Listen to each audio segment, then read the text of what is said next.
अस्सलातु वस्सलामु अलैका या रसूलुल्लाह, अस्सलातु वस्सलामु अलैका या हबीबल्लाह। মদিনা একবার যার হৃদয়ে ঠাঁই নেয় সে আজীবন সেই শহরের প্রেমে বন্দী হয়ে যায়। এই ভালোবাসা, এই আবেগ, এই আকর্ষণ কখনো ফুরিয়ে যায় না।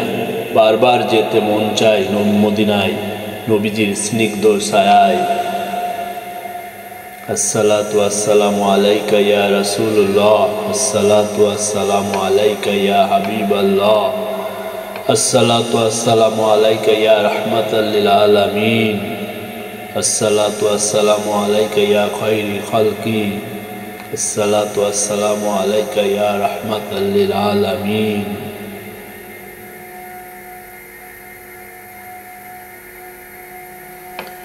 মদিনা ছেড়ে আসার সময় মন বেশি কষ্ট পায়।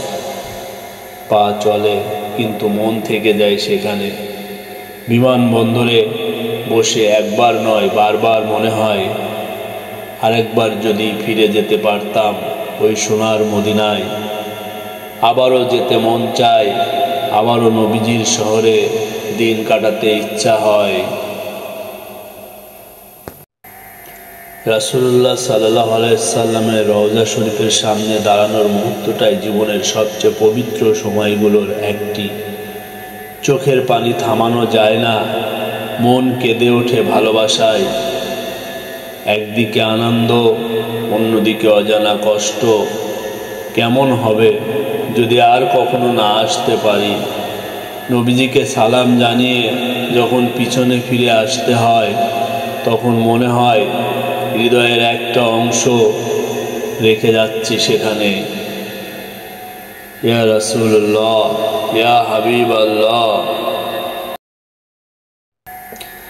মদিনার বাতাস, রাস্তাঘাট, প্রতিটি ইট পাথর নবীজির স্মৃতি বহন করে চলছে যুগের পর যুগ। এখানকার মসজিদগুলো, তারাবাড়ির আলো, ফজরের শীতলতা সব কিছুই যেন জানিয়ে দেয় এই শহরের ভালোবাসা শেষ হবার নয়।